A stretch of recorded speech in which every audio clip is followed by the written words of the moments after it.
Hey, Austin homeowners, welcome to our May 2024 real estate market update. I'm Eric Peterson, broker of Kopa Real Estate. In this video, we're going to cover the latest real estate statistics for the month of April 2024, why the Austin area real estate prices have dropped more than anywhere else in the country since the peak of the pandemic, what's the latest with mortgage interest rates, why does it seem like there's so many darn apartments everywhere, and mistakes that we're seeing sellers make in the market right now. Now let's review the most recent real estate statistics for Austin covering April 2024.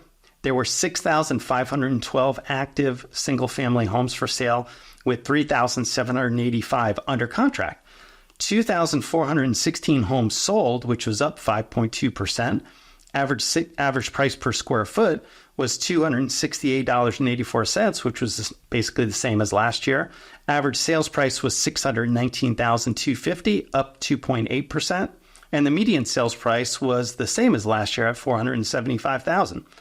Average days on the market was 56 days, 7 days less than last year, and the highest priced home sold was at $8 million in Westlake. A couple of the really important statistics that we want to be looking at for the macro area, the entire Austin metro area, but also for the individual neighborhoods is the new listings coming on the market and active listings. So in the Austin area, we saw new listings pop up 10% compared to last year. Active listings up 7.6%. That's typical to, we're going to talk about mortgage rates, but typically when we see mortgage rates go up, we're going to see the active number of listings increase as well because some of the buyer demand is going to start to decrease a little bit. And pending sales were up 9.4%. So that's a good example though that we've got more new listings coming on, higher active listings, and a little bit more activity as far as number of pending sales overall. So something that always has been hard for a lot of the people that I talk to is not really being able to understand what happened compared to the peak of the market compared to where we are right now. And this is an interesting statistical breakdown. The Austin area has gone down in prices from the top of the market until where we are right now, the most out of any metro area in the country, down 19.5%, right? So it's hard to believe what happened, and I'll give you an example of how that happened. But the good news is that I always have to remind a lot of my clients, especially a lot of my clients have lived in their home for 20 years. And since 2020, since the beginning of the pandemic, prices here are still up 38.8%. So if I had told you that prices were going to be up 38.8% a few years ago, you would have been ecstatic about that. But because of this kind of artificial peak that we had in the market, a lot of people have anchored themselves to those prices, and it's really hard to get past that. This is one home sale we can look at. It's a good example of what we saw happening throughout the market. And this was a home that was listed for $530,000.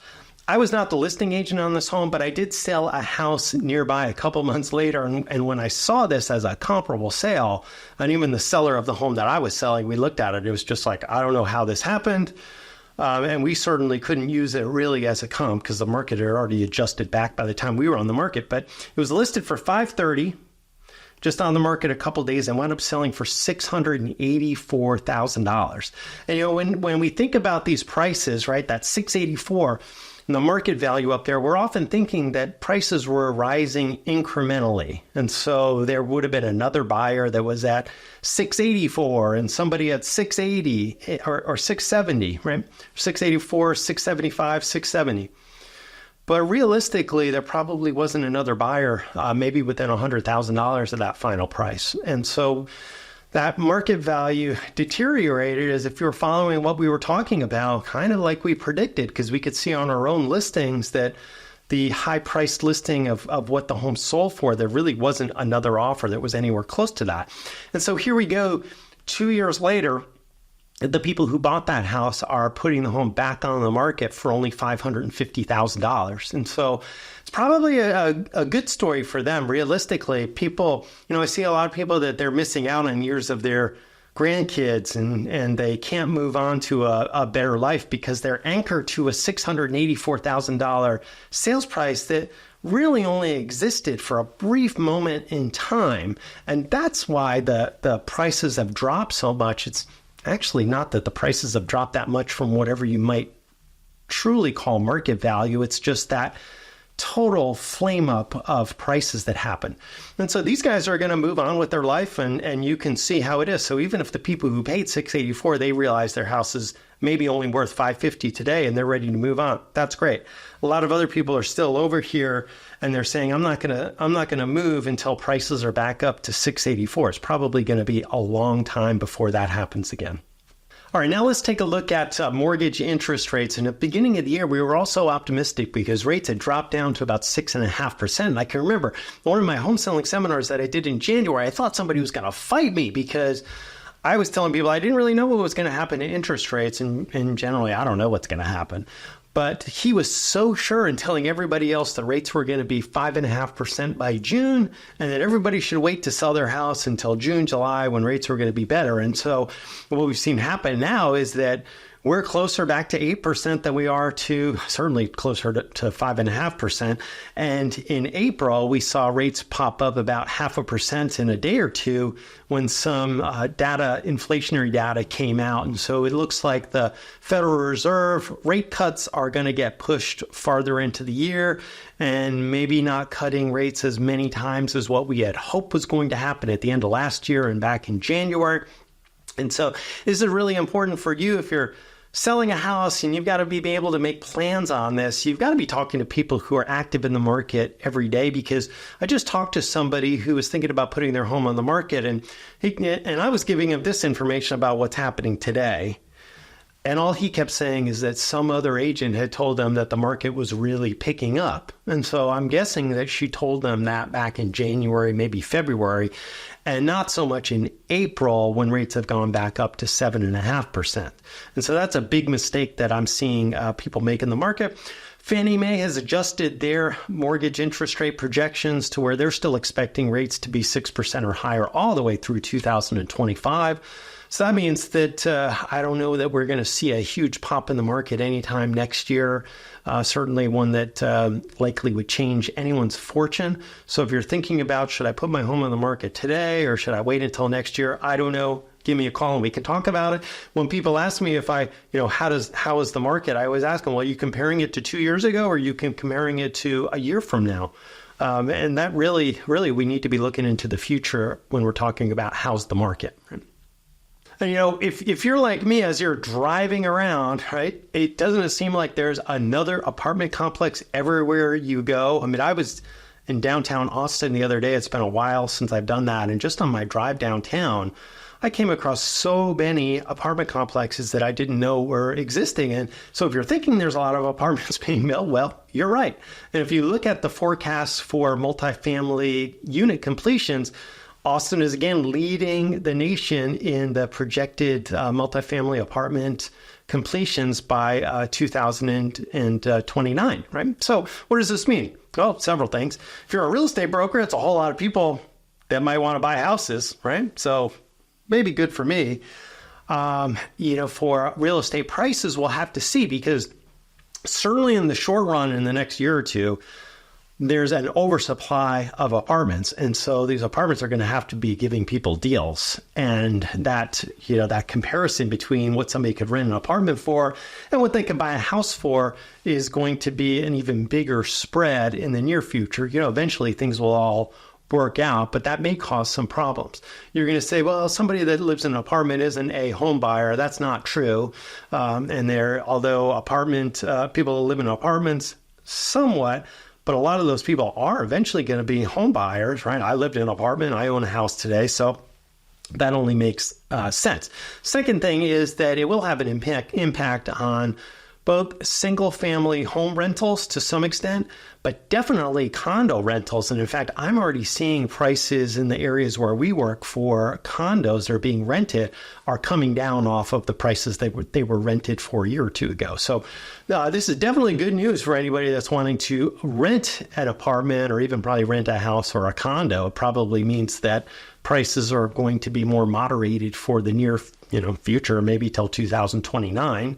It remains to be seen what it does to the rest of the real estate market, and what it does for me, I don't know. We'll see if I have more customers as well. I do know that the other thing that it's going to do is certainly a lot more traffic, right? Let me know how you feel about that.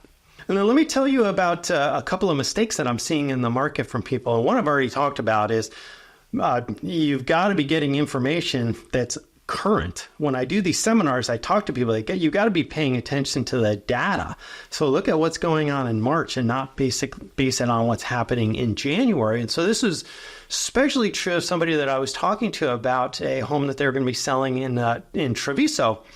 And when we looked up the comparable sales, there were 4 houses that were listed for $1,050,000. Never seen that happen before, where it was the exact price on resale homes. And it was kind of strange to me. It was like nobody's even watching the market and what's going on and realizing what everybody else is doing. And what I explained to the person I was talking to, especially because their lot is probably the worst lot out of all of these homes, is that you can look at this, and I don't care if another realtor is telling you that the market's picking up. For those homes, we can go on the back end and we can see how many showings they've got, and none of them had a single showing. So I explained, 2 of these homes have been on the market for almost a month. And in real estate, sometimes you can't tell what's going to happen, and sometimes you can tell what's going to happen. And in this case, you could tell what's going to happen. Some of these people are going to start reducing their sales price. And this week, sure enough, they did. 2 of them reduced their price to $1,025,000. Again, same exact price. So now we got 2 at $1,025,000 and 2 at $1,050,000. We'll have to see what happens in all of this. My advice to this person, though, is that you got to price your house based on the comps you're going to see in the future and not on something that happened 6 months ago. Because even if the comps for these homes are $1,050,000, it wouldn't surprise me to see a couple of these homes sell for less than $1 million. So if you come on the market and you're now the 5th home that's selling for $1,050,000, right? What's going to happen? Well, all of these other homes are going to come down in price, right? And you're going to be stuck at $1,050,000 and you're going to be out of the market. And what's going to happen is people might come and see your house, but only to use it in comparison to seeing another home that they're going to put under contract at a lower price. So that's a huge thing that we've seen. Second mistake I'm seeing is sellers have to be ready to negotiate. And I'm seeing people come on the market and they want to add an extra $25,000 or $50,000 to their sales price. And they get an offer that really is a good offer, but they've anchored themselves to this higher price that has no real basis to reality. It's just kind of what they want. And so they refuse to negotiate, and that offer goes away, right? That person goes and they make an offer on another house. And then the sellers are coming back to me 3 weeks later, a week later, who knows, and wanting to know if these people are still interested. And I'm having to tell them, well, no, they bought another house, right? Just what we knew they were going to do. Or they're still out there, but they're no longer interested in that same price anymore. And so you really have to think about the price that you put the home on the market and not stubbornly stick to something that is an artificial higher price than truly what the value of the home would be. Because in the end, what we're seeing is those people are not as happy as somebody else that is able to get their house under contract quicker. All right, let me know what you think in the comments. Please subscribe to our channel if you found any of this information useful. And if you want to talk to us about the value of your home or what the home selling process would look like, get in touch with me today. Take care and have a great day.